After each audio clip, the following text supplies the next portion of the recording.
오늘은 여러분과 함께 색칠하는 방법의 수 특강에 대해서 알아보도록 하겠습니다. 그래서 1번 문제부터 보면서 우리가 어떻게 하는지 배워보도록 할게요. 다음 그림의 4개의 영역을 서로 다른 4가지 색으로 칠하려고 한다. A, B, C, D의 영역이 같은 색을 중복하여 칠하여도 좋으나 인접한 영역은 서로 다른 색으로 칠할 때 칠하는 방법의 수를 구하시오. 단 한 영역에는 한 가지 색만 칠한다. 이랬을 때 어떻게 한다라고 우리가 배웠습니까? 가장 많이 인접해 있는 영역을 먼저 칠합니다. 그쵸? 그러면 A나 우리가 C를 볼 수가 있겠죠. A 입장에서 보면 B, C, D가 다 인접해 있고 C 입장에서도 A, B, D가 다 이러한 변으로 인접해 있으니까요. 그리고 인접해 있다라는 것은 우리가 이렇게 변으로 연결이 돼 있어야 돼요. 여기 3번 문제처럼 B랑 이 C는 인접해 있는 게 아닙니다. 왜냐하면 이렇게 꼭지점으로 되어 있기 때문에 변으로 연결되어 있지가 않기 때문에요. A와 B는 인접해 있는 거죠. 아시겠죠? 그래서 우리가 처음 배우는 친구들도 괜찮습니다. 가장 많이 우리가 어떻게 한다? 인접해 있는 영역부터 우리가 색칠을 한다. 그러면 A를 칠한다고 할게요. A에다 칠할 수 있는 거 몇 가지? 4가지다. 그쵸? 그리고 그 다음에 가장 인접해 있는 거 뭐죠? C죠? 그럼 C에다 칠할 수 있는 것은 A의 색깔을 칠할 수가 없으니까 몇 가지다? 3가지다. 그럼 이제 B와 D를 색칠하면 되겠죠? A와 C에다가 색깔을 2개 칠했어요. 그럼 B에다가는 그 2가지 색깔을 칠할 수가 없죠. 그쵸? 문제에서 요구하는 것이. 그래서 여기다 2가지. 그래서 얘들이 연이어 일어나야 되는 거니까 4 곱하기 3 곱하기 2 곱하기 2. 얘가 정답이 되겠습니다. 아시겠죠? 두 번째 문제도 한번 보도록 하겠습니다. 오른쪽 그림의 5가지 영역을 빨간색, 주황색, 노란색, 초록색, 파란색 물감을 사용하여 칠하려고 한다. 이거의 영역에 같은 색을 중복하여 사용해도 좋으나 인접한 영역은 서로 다른 색으로 칠할 때 칠하는 방법의 수를 구하시오. 단 각 영역에는 한 가지 색만 우리가 칠한다. 그쵸? 그럼 가장 많이 이웃하는 녀석부터 찾아줘야 되는데 여기서 보면 A라고 얘기해도 되고요. 아니면 D, 아니면 우리가 C를 잡아도 되겠습니다. 아무거나 잡아도 되는 거거든요. 그랬을 때 A에다 칠하는 거 5가지. 이랬을 때 A를 기준으로 한다고 생각을 해 봅시다. 그럼 얘 몇 가지죠? 5가지죠? 그래서 우리가 이렇게 얘기할 수가 있고요. 그 다음에 D를 칠한다고 하면 몇 가지? 4가지 이렇게 얘기할 수가 있겠네요. 그럼 C를 칠할 수 있는 건 몇 가지? 3가지 이렇게 얘기할 수가 있고, 그쵸? B를 칠할 수 있는 것은 A와 C에 칠한 2가지 색을 버려야 되는 거니까 여기도 3가지다. 그런데 E를 칠할 수 있는 색깔은 몇 가지죠? 여기 우리가 D를 칠한 이 색깔을 우리가 제외한 나머지 색깔을 칠해야 되는 거니까 4가지 이렇게 되겠습니다. 그래서 연이어 일어나니까 5 곱하기 4 곱하기 4 곱하기 3 곱하기 3이 정답이 된다. 이런 얘기입니다. 이해되시죠? 3번 문제도 볼까요?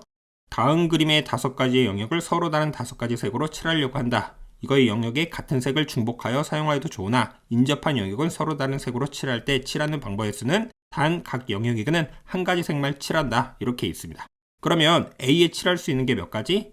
5가지고 B에 칠할 수 있는 건 몇 가지? 4가지. C에 칠할 수 있는 것도 몇 가지? 4가지. D에 칠할 수 있는 것도 몇 가지? 4가지. E에 칠할 수 있는 것도 몇 가지? 4가지 이렇게 되겠네요. 그래서 5 곱하기 4 곱하기 4 곱하기 4 곱하기 4, 얘가 우리가 정답이 되겠죠.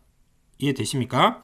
4의 4제곱이 256이거든요. 거기다가 5를 우리가 곱하는 거니까 얼마가 나옵니까? 1280까지. 그래서 정답이 3번 이렇게 우리가 나오겠네요.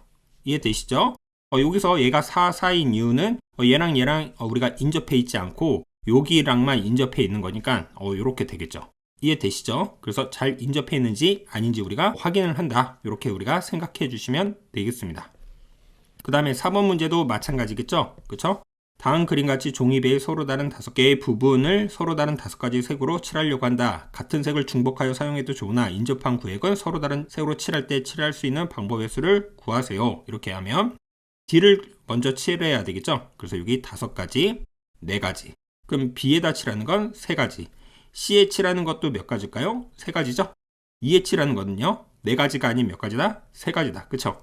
이러한 숫자에 현혹되면 안 되고요. 여기 칠하는 거 3개 우리가 생각을 해줘야 되겠죠? 여기와 여기를 칠하면 여기는 우리가 다른 색으로 칠해야 되는 거니까 다음같이 나와야 되겠습니다. 그래서 5 곱하기 4 곱하기 3 곱하기 3 곱하기 3 이렇게 우리가 해주면 되겠죠.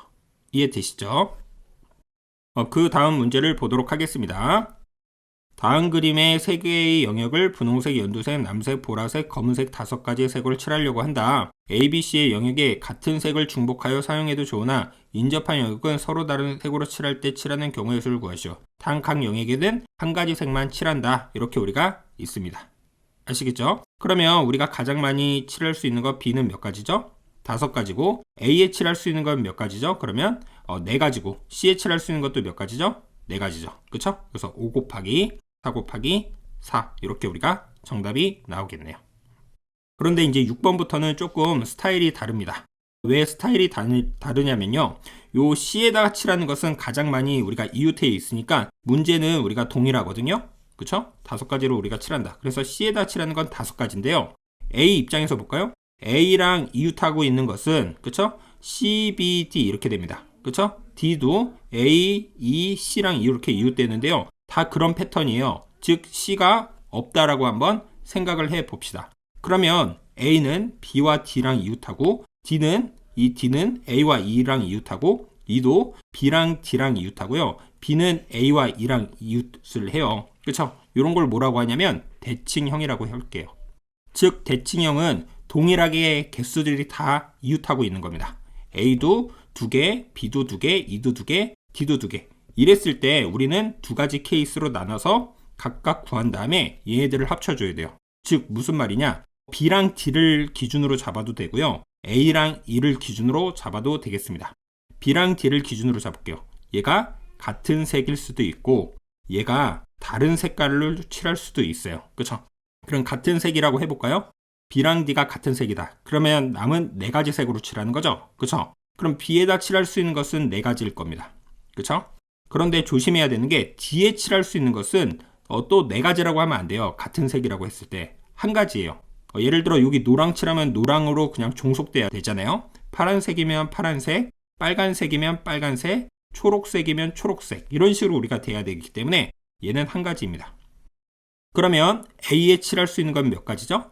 3가지가 되고 E에 칠할 수 있는 것도 몇 가지죠? 3가지죠. 그쵸? 여기 있는 색깔만 다르면 되는 거니까요. 이해되나요? 그 다음에 다른 색깔이라고 했을 때는요. 어떻게 되죠? 4 곱하기 3으로 들어가야 되죠. 여기 있는 색깔하고 우리가 다르기만 하면 되는 거니까 여기를 뭐 빨강으로 칠했다. 그러면은 초록, 그러면은 여기는 이 초록과 또 달라야 되면서 이것과도 달라야 되는 거니까 파랑, 뭐 이런 식으로 돼야 되는 거니까 우리가 4 곱하기 3이 되고요. 그러면 A에 칠할 수 있는 것은 2가지, E에 칠할 수 있는 것도 몇 가지? 2가지 이렇게 나오겠죠. 그쵸? 그래서 얘 몇 가지입니까? 36가지, 얘 몇 가지입니까? 48가지. 그쵸? 더하니까 얼마 나오죠?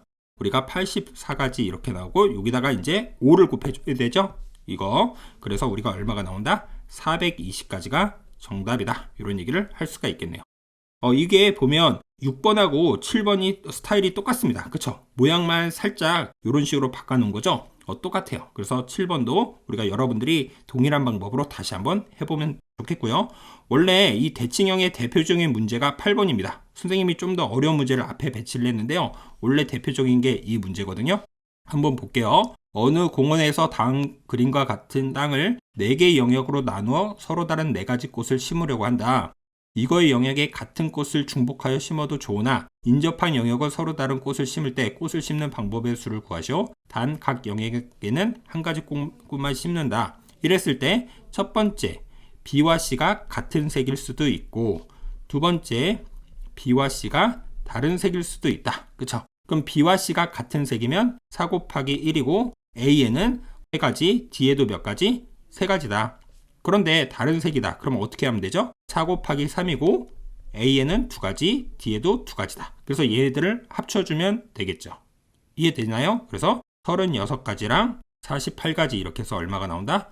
84가지가 정답이 될 것이다. 그쵸? 이걸 예쁘게 이런 모양으로 했는데요. 이렇게 했을 때도 이 위에 있는 문제랑 어떻습니까? 동일하겠죠. 그쵸? 그래서 이런 패턴으로 나와도 이거랑 똑같다. 그쵸? 그래서 스타일이 변한 건 아니다. 이렇게 해서 우리가 9번까지 풀어봤다. 이렇게 정리하시면 되겠습니다. 이해되시죠? 그래서 다시 한번 우리가 색칠하는 방법의 수에 대해서 한번 정리해 볼게요. 어떻게 했습니까? 대칭형이 아닌 이러한 꼴들은 그쵸? 우리가 이렇게 해서 그냥 쭉 풀면 되겠다. 맞습니까? 그래서 이렇게 쭉 풀었고요. 그런데 이제 대칭형이 나왔다. 6번부터 9번처럼 이랬을 때는 어떻게 한다? 같은 색과 다른 색으로 우리가 나눠서 문제를 해결한다. 이렇게 우리가 정리하시면 괜찮겠습니다. 아시겠죠? 잘 정리하시기 바라겠습니다.